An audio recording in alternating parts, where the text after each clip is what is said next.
standar gitu yang ditanemin dari sekarang gitu. Nggak melulu yang namanya kerja kantoran sampai karir di on top itu yang namanya sukses gitu-gitu kan. Karena banyak loh yang masih, kalau gue sih ngerasa kadang masih ada aja yang cukup ketekan gitu dengan standar kayak gitu.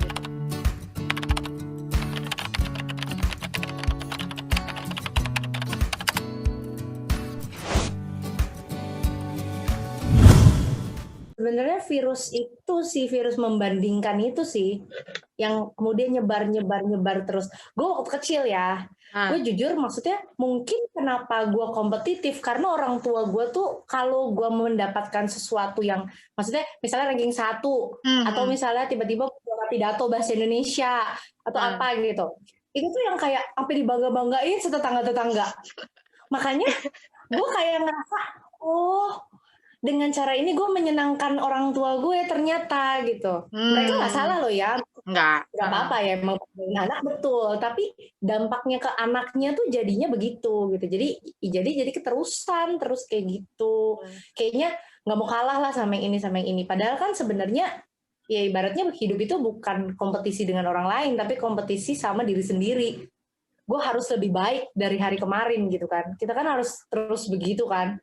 Oh ya gue punya goals A, ya gue jalan ke A itu caranya gimana gitu kan, itu sebenarnya bukan gue sebagai A terus dia B, gimana caranya gue ngalahin si B, kan nggak gitu.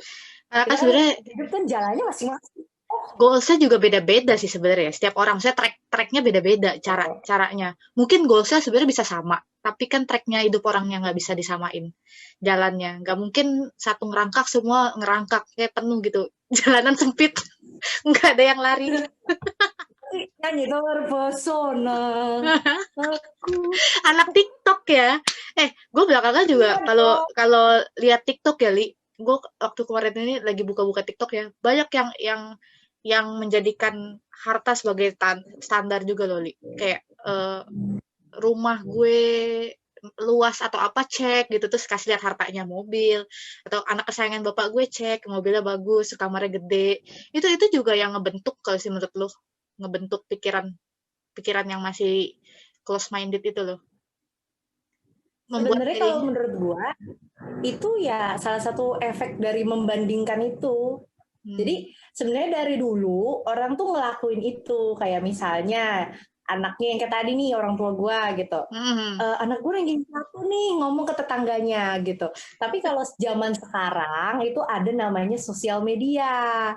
Sosial media itu mempermudah, maksudnya media yang memudahkan seseorang untuk menyombongkan apa yang bisa disombongkan dibandingkan dengan orang lain. Contoh nih, misalnya Ezra pinter masak, yang disombongin ya masakannya dong. Gitu bener. kan. Ketika orang lain kayaknya mah dia mah nggak bisa masak deh, gue post gitu kan, gue post supaya orang tuh tahu gue bisa masak gitu kan. Ya itulah self actualization sebenarnya. Dan menurut gue ya, gue pribadi nggak apa-apa ngepost di sosial media hal yang kita bisa tuh nggak apa-apa gitu. Nggak ada Cuman salahnya sebenarnya. ada kadar-kadarnya gitu. Jangan sampai orang tuh yang kayak lama-lama risih kayak titik ngapain sih gitu kan. Pernah denger ini nggak sih jendela Johari window? Enggak. Kayaknya lu pernah kasih tahu gue deh, tapi gue lupa. Lu pernah Jadi share ke gue, tapi gue lupa. Intinya orang tuh kebutuhan, gue lupa sih urutannya gimana. Ini mungkin orang-orang psikologi lebih ngerti ya. Jadi intinya yang paling bawah itu makan, minum, seks. Kebutuhan dasar semua makhluk hidup gitu kan. Nah, yang paling atas itu ada namanya self actualization, aktualisasi diri. Orang tuh pengen diakui. Orang tuh pengen ini gue bisanya ini gitu. Kayak misalnya gue nggak bisa main bola ya, gue nggak mungkin nunjukin gue main bola lah gitu kan. Cuman mungkin bedanya ada orang yang ekspresif, ada yang tidak gitu. Nah, satu lagi orang yang mungkin lebih ekspresif, maksudnya dia speak up, dia tahu potensinya apa, dia kembangin di situ, mungkin dia bisa sukses lebih cepat. Tapi bukan berarti orang yang nggak ini tuh dia ini ya maksudnya nggak bisa sukses nggak, cuman maksudnya dia bisa sukses lebih cepat. Kenapa? Karena lebih banyak chance untuk orang lain lihat dia, gitu kan. Tapi itu yang untuk bidang kreatif ya, maksud gue ya, bukan yang ngantor ya. Kalau yang ngantor tadi kan ya dia punya jalurnya sendiri gitu. Terus gue pernah lihat juga, ini lucu sih, ini tentang kehidupan. Jadi ada satu kayak ilustrasi gambar itu, ini orang kaya, ini orang miskin. Nah ini sukses nih. Nah orang kaya tuh zrut gitu. Oh cepet naiknya, zrut. Gitu. Maksudnya bukan ini ya, maksudnya ya emang orang kaya tuh lurus gitu garisnya. Nah kalau orang miskin tuh garisnya gitu. muter, dia turun lagi ke bawah, dan naik lagi, dia turun lagi sampai akhirnya nyampe. Oke. Dan menurut gua itu bukan salah orang kaya, karena emang his or her privilege. Iya. Untuk itu gitu, dan maksudnya itu kan atas izin Tuhan juga gitu kan, hal-hal kayak gitu kan. Misalnya dia mau bikin bisnis, gampang deh. Misalnya dia mau bikin bisnis bakmi gitu. Iya. Dia mau bikin bisnis bakmi. Yang orang kaya, bapaknya ada duit, at least buat beli gerobak lah depan rumah gitu. Kios, kalau orang kaya kios lah, Li. Kios lah, masa gerobak. Nah, kios gitu. Terus dan dia giat juga ya, maksudnya dia cari resep bakminya, terus dia ini segala macam, dia kerja keras. Ya nyampe lah dalam waktu mungkin 3 bulan 4 bulan dia udah punya kios bakmi. Gitu kan? Beda dengan orang yang ya ibaratnya dia cari uang hari ini tuh untuk hari ini. Nah, untuk ngebikin gerobak aja yang tadi, balik lagi ke gerobak tuh. Untuk bikin gerobak aja, dia tuh nabungnya tuh sampai irit-irit buat dia makan gitu. Yang mungkin pada akhirnya dia harus ngelaluin misalnya 4-5 tahun untuk bikin bakmi.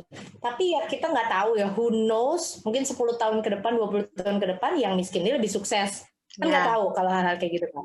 Tapi maksudnya ya memang hidup tuh kayak gitu.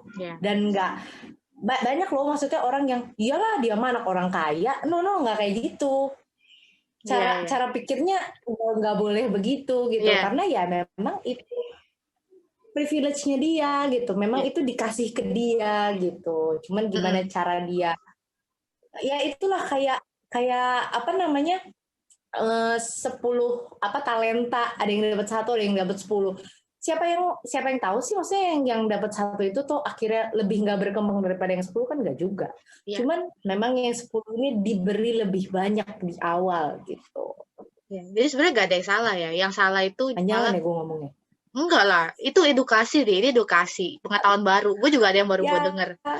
Nggak, yang jadi salah itu ya, kadang ada orang juga yang menjadikan standar ya kan setiap orang tracknya beda-beda, menjadikan itu sebuah excuse, Li. Ngerti gak maksud gue? Jadi dia jadiin, ya udah sabar dong, timeline gue kan pelan-pelan, jadiin excuse ya, dia emang dapat privilege. Itu yang jadi salah kan sebenarnya, ketika lu punya mindset lu menjadikan standar hidup yang berbeda-beda itu sebagai excuse lu buat leha-leha, sedangkan orang yang sudah mencapai kesuksesannya malah lu dia mah udah emang beda jalannya, tapi kan lu nggak tahu perjuangan di balik itu. Nah lu yang biasa-biasa aja nih, nggak boleh jadiin itu excuse ya sebenarnya ya, Li ya. Karena walaupun beda-beda kan, tapi tetap harus diusahakan. Pun beda-beda, udah ada caranya masing-masing, bukan berarti lu mengexcuse dan lu jadi males gitu kan sebenarnya untuk mencapai goals itu. Ngomong-ngomong soal standar, lo yang ada di kantoran nih, itu kayak gimana sih situasi kehidupan perkantoran dengan yang terjadi saat ini? Maksudnya karyawan-karyawannya atau? Iya, karyawan-karyawannya, kehidupan lo di kantor gitu. Ada nggak sih orang-orang yang ngerasa, iya ada yang minder atau apa gitu dengan orang-orang yang di luar, mungkin ada yang jalanin bisnis, begitu juga kan kalau bisnis suka ada lihat orang kantoran yang seperti itu gitu kan. Itu gimana? Ada nggak kira-kira? Sebenarnya kerja capek-capek nggak ngerti ngapain udah sampai jungkir balik duit gue segini aja. Ya lu kan nggak ngerasain di posisi gue, ya mungkin mengasihani diri sendiri. Memang sistem, memang yang orangnya yang begitu. Dia semua kerja tetap harus ada effortnya guys. Oh mantap, mania.